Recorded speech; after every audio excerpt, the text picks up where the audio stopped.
Now we can go ahead and deal with being determined. A person who is determined has a firmness of purpose and the resolve to achieve a goal. Yes. It is a fixed intention or resolution to overcome obstacles. Mm-hmm. Ain't got to go further than that. So what that's telling us is that a person who is determined, you got to have a firmness in your life. You got to make a commitment and move forward. Don't worry about what other people say about you. All right? I always tell Brother Josh, I told him in the car today, that even though you make a decision, you may have to stand alone. Yep. But as long as they respect what you're doing, everything else don't even matter anymore. But you're determined. You're determined to make a change. You're determined to make a difference in somebody's life or your life or your child's life. All right? I gotta read this. The motto of the U.S. Marines, which goes something like, the difficult we do right away. Yes. The impossible takes a little longer. That's right. That's right. So true. That's right. Some people give up too soon. Giving up. We're talking about giving up now. Giving up. Some people give up too soon. Mm-hmm. Ain't gotta go no further than that. Mm-hmm. But a person that does give up, what happens? He never understands what it is to win or feel accomplishment. And a lot of our young boys don't understand that because they have never been taught about determination, about setting goals. They never know those things. They get to the gangs or they do whatever else they do to get that fulfillment. But until you get to a point in your life where you're trained to go through a battle or a storm and know how to persevere, that's when you'll feel a point of accomplishment in your life. I like that picture. Mm-hmm. All right. Benefits of being determined. Yes. One major benefit of being determined is that you achieve what you set out to do. All right, that's true. I ain't gonna go no further than that. It's a good goal, but you got to make determination. All right, if you don't set the goal, always tell Brother Josh and Brother Dwight, set a plan, have a vision. We were talking about in the car today about we were talking about you and your wife and how you were talking about how we as men have to have a backup plan. Yeah, you gotta have a backup plan. You better, because you'll be. All right, first, I don't want you to go any further right now. I want us to look at this picture here. I'll put this thing in here for you to look at. The ties that bind. The ties that bind. This is what we miss in our society today, and it's a lost. It's just a lost thing in our society today. Family. That's gone. There's no such thing as family anymore. The traditional family, how God intended, is gone. Yep. All right. Then we come down to what? Honor group. Honor group. That's being a part of something or a part of other men, having a value system with other men and being able, the old saying is that it takes a village to raise a child. That's where the honor group comes from. Who's going to train the children?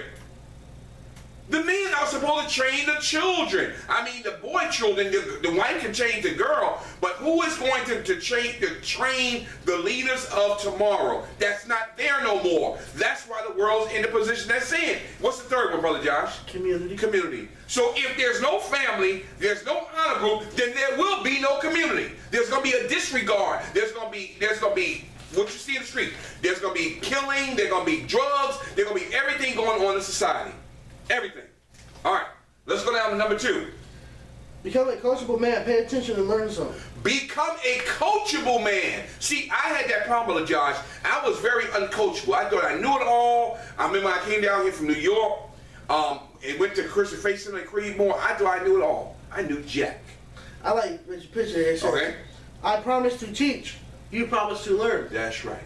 That was from the Karate Kid, the original Karate Kid. The Karate Kid. I promise to teach you, men. I have promised these brothers that I will teach them if they are willing to learn. And if they're willing to learn, they can take what I've given to them and they can give it to somebody else. We talked about that in the car today too, as well. Are you coachable? Well, okay, let's see right here. No, what does coachable mean? Go to the top right there, brother. At the very top. What does coachable mean? So they can understand that. They don't know. They don't know. What does coachable mean? You want to read that, brother? Mm-hmm. What does that word coachable mean to you? Does it pertain to sports? Oh. I mean, to me, it's like, it doesn't only pertain to sports because if you have a mentor, you learn from that person. Mm-hmm. You understand what he or she is trying to tell you. Mm-hmm. And then you can use that later on in your life. That is being coachable because you're willing to learn. Mm-hmm. But if you're not willing to learn, you're not going to learn. You're not going to learn.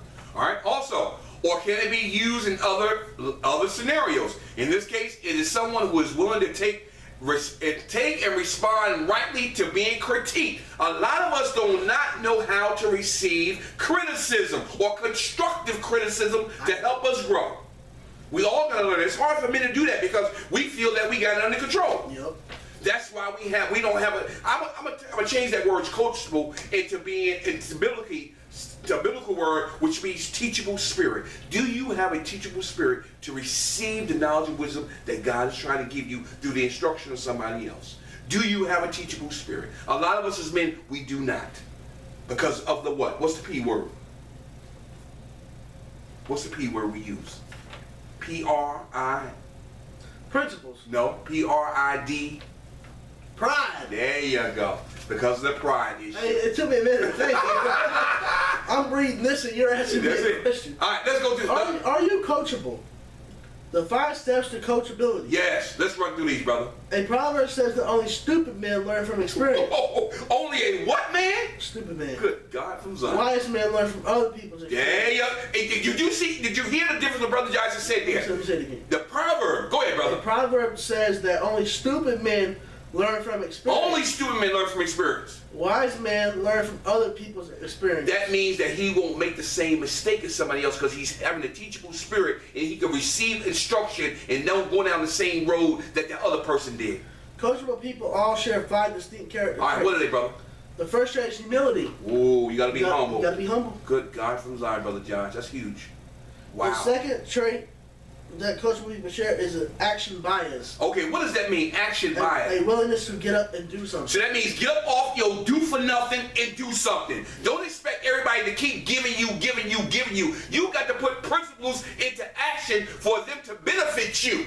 So if you always sitting around and think things are going to change and you don't want to listen to nobody, it will never change because you don't want to do nothing with the stuff that somebody has given to you. The third trait is purity of purpose. Good God from Zion. Seek wisdom from others and not for selfish motivation. There you go. Seek wisdom from others so that way when you grow from the wisdom I've given to Josh and all the brothers that have come through him and said, they can take that knowledge and pass it on to somebody else. It's not for personal gain. The fourth trait is a willingness to surrender control. Wow, that's huge. We want to be in control of everything. That's me. Yep. Good God from Zion. The final trait is faith. And that's the most important one right there. If you don't have faith in God, do you have faith in nothing? Because anything that you put faith in this world is going to fail you every single time. Then it goes all the way back again to who are you? Who am I? Who am I? The man in the mirror. There it is. Who am I? All right. Let's go down to the third one. Become a disciplined man. All right. Train. Okay. Don't just try. All right. Okay, we're talking about a disciplined man now. A disciplined man. And discipline is the key to unlocking your potential and finally moving forward with your life. All right. Okay. Go down to. Okay. Discipline is the most essential quality of a successful man. Let's go through a few of these. As with most meaningful endeavors, the first step in any self-improvement effort to make a decision, you got to make a decision and stand on it. We all make New Year's resolutions January 1, but how many keep them through the end of January? Not many. Not many, because we have no determination. We have no discipline. We're not going to make it through. My goal should be done smoking. All right, you can do it, brother, but you got to make a decision and stick with it. But you got to be serious about it. All right, once you have made the decision, the process of becoming a more disciplined person is simple. Simple, but not easy to stop smoking. It's simple, but you got to put things in place. What am I going to do to help me stop smoking? All right, let's run through a few of these. Is it really simple? So why is it often so difficult? Because we have no determination. We have no motivation. And we have no motivation. That's right. We have nobody around us to support us. All right. What's next? Discipline is essentially the ability to put out what we want in the moment for what we want in the long run. There you go. So that means self-control. Have self-control. If you don't have no self-control, you're going to indulge in everything, every little thing around you because you have no self-control. Wow. Everyone wants a secret on how to be more disciplined, but there isn't one. It is simply a matter of training your mind to do what you want it to do. Wow. Or saying a resounding no. Yes. To the things that waste your life and your time. Yes. You decide what you really want out of life and go for it. That's it. Yeah, that's right. That's right. That's right. Stop thinking of your flaw as part of your identity. Yeah, that's why I wanted you to go right there. Read that, brother. That's huge. Part of why it's hard to make change in our lives why we find ourselves unsuccessful in changing our habits is that we rationalize our weakness as simply becoming part of who we are. That's right. We a sugar, assuage or our guilt. We try to make excuses for the way we don't want to set responsibility. That's right. Or guilt by adapting them as part of our identity. That's right. As part of our shit. Meaning that it's a part of who we are, which is not. You making that excuse. So you got to, don't worry about your flaws. All of us have flaws in our character and our identity, but we can fix those things if you're willing to listen. All right? When it's time to shake up your life, it's crucial to replace your old identity with a new one. That's right. It's the same concept that applies to changing your habits. Yes. Instead of being the jolly fat guy, become a super fit, former fat guy who loves being active. That's right. So instead of being a player, become known as a guy women would love today, a true gentleman. That's right. So you have to change your train of thinking, all right? This is what's so powerful right here. What's that about? Fix your core values first. You have to fix yourself before you can help somebody else. Absolutely. Train your discipline like you train your body. That's right. You got to train yourself. That's right. Absolutely. That's just powerful right there. Number 4. Become a working man. Love your work. Start working, man. Stop being so lazy. All right? There are the 5 things you'll find every successful person have in common. What is that? They have a dream. Yes. They have a plan. A plan. They have specific knowledge or training. That's right. They're willing to work hard. Yes. They don't take no for an answer. That's right. Those are the key principles to a successful man, but you got to work at it. That's work. Success begins with a state of mind. You must believe you'll be successful in order to become a success. Yes. So true. Successful people have a dream. I ain't got to go no further than that. Right. They got to have a dream, brother. You got to have a dream. People who excel in life are those who produce results, not excuses. Anybody can come up with excuses and explanations for why he hasn't made it. You know somebody like that?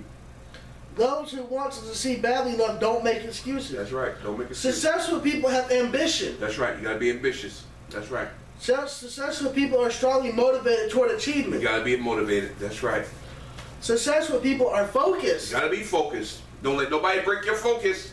Successful people learn how to get things done. Get it done no matter what. That's Brother Tyrone. That's right. I'm going to get it done. Successful people take responsibility for their actions. Take responsibility. Yes. Successful people look for solutions to problems. God, and I just put in, if you read our daily posts on Facebook, I always put things in there each day to motivate you. We talk about we talk about this. If you want problems to be solved in your life, problem solver, not the problem creator. There you go, brother. You read that, didn't you? Yep. All right, good. I told you I read it. That's why I like it. I'm glad you read that, brother. Good. Successful people have. Oh, my bad. Successful people have the courage to admit they made a mistake. That's right. Let me go back to my talents. I know you took over, but I know you like them. When people are wrong, they may admit it to themselves. If they are handled gently and tactfully, they may admit to it to others and even take pride in their frankness and broad-mindedness. But people become very defensive, which we do as men, and angry when others try to cram their mistakes down our throats. Now, there's a way to address somebody when they do wrong. Now, you don't confront somebody in a with a room full of people. Can I talk to you for a minute outside? Exactly. You pull them out, and then you talk to them. I love you, brother. You know, just like the brothers. Some things they may say and have done. I don't do that. I don't confront them and put them on blast. I tell them, I may call on the phone, brother. You know, something happened at the meeting. You said this, and this is the way you're gonna have to handle it from this point on, because it's not the way you presented it is not the right way. There's always a way of doing it. Break up that one between me and another brother. Yeah, but that's all right. It worked out though, didn't it? Praise be to God. Hallelujah. Successful people have the. I just read that, didn't I? No, you did. That's number 10. I did read that. No, I'm talking about that one. I kind of went from here up. You missed number 8. Successful people make decisions. But you went to number 9, but it's all good. Go ahead. Successful people are self-reliant. Yeah, they depend on themselves. But don't get too dependent on yourself, because you need other people to help you with your dreams and your plans and your goals. People people have specific knowledge, training, and/or skills and talent. Yes, absolutely. Successful people work with, cooperate with other people. Yes, you gotta learn how to work with other people. Successful people are enthusiastic. You gotta be enthusiastic about what you're doing. Number 5. All right. Number 5. Become a content man. get satisfaction. You be content, man. Don't always try to get everything that you want. All right? Godliness with contentment is great gain. That's right. 1 Timothy 6:6. All right. Godliness is a God-centered life. It grows, not through the pursuit of a process, but through the presence of a person. Jesus Christ is the mystery of godliness. Yes. His presence in your life is your hope of becoming the person God calls you to be. Christ in you is the hope of glory. All right. Let's jump down to why is godliness for Timothy a great gain? Because you just mentioned that in Scripture. 1 Timothy 1:6. You cannot keep what you gain. You cannot hold on to what you got, because we talk about this in the car again, because when you die, whatever you got, the materialistic, got to stay here. Yep.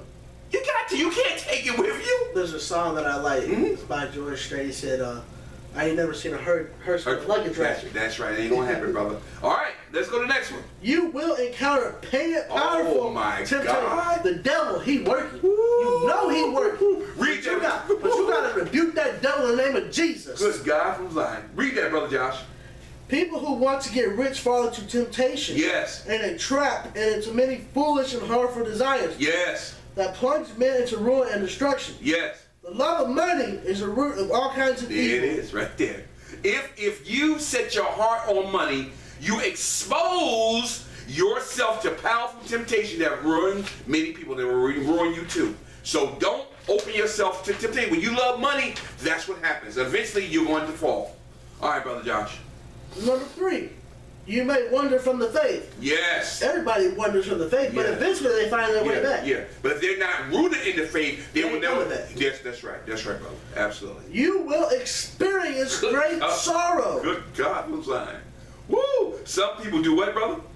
Eager for money, have pierced themselves with many griefs. Yes, they do. Because they greed. Because the love of money, we just said it, is the root. And number 6. Yes. Finally, number 6.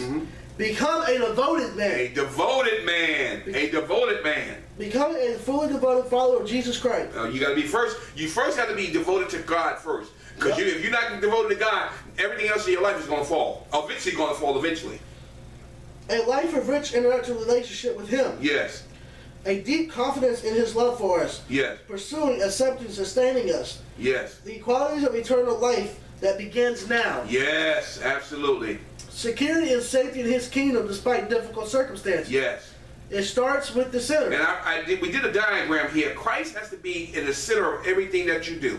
If it's not centered around Him, if it's centered around money and things of that nature, you're going to fall every time. Everything has to depend on Him. Yes. Woo! Then as we do these things, God begins to work on our character in often unseen ways. We aren't simply making lists and checking them off to be good Christians. We are becoming more loving and patient, less angry and anxious. Different people who are more like Christ, the spokes of the rim. All right, so these little spokes are, if Christ is the center of your life, these are the things that should be coming out from the center of your life. That way you can touch other people. What are? Let's go run through those real quick. Spiritually mature. Mature. You should be spiritually mature than anybody else around you. I'm not saying that you're better than nobody, but you should be growing spiritually so you can help somebody else. Even though this organization is Christ-based, Christian-based, we're not here to knock you over the head with religion, but even though I told these brothers that, I didn't try to run them off with my spirituality, with my belief in God. I love the way they're at, and they understood that, yeah, he's a God-fearing man, he's a minister, but he's not here to hit me over the head with it. So I still had to be spiritually mature to handle the situation with these brothers and still love the way they're at without condemning them. Intellectually wise. Wow. You gotta be smart. You gotta be smart. You gotta read. That's right. It comes from reading. Emotionally healed. Oh, that's right. We talked about this by letting go. Healed from my past. We are forgiven and forgiven. There you go. Release all that stuff. We talked about that earlier. You gotta let go. Relationally healthy. You gotta be relationally healthy. Have a secure relationship with Christ, and then from there, you can have a relationship with yourself. You can have a relationship with your family, and you can have a relationship with other men. You know, I put this. It says, "Greater hath no man than this to lay down his life for his friends." Yes. Let's see, Jesus Christ laid down His life for us. That's right. That's how I look at it. That's right. That's right. I agree, brother.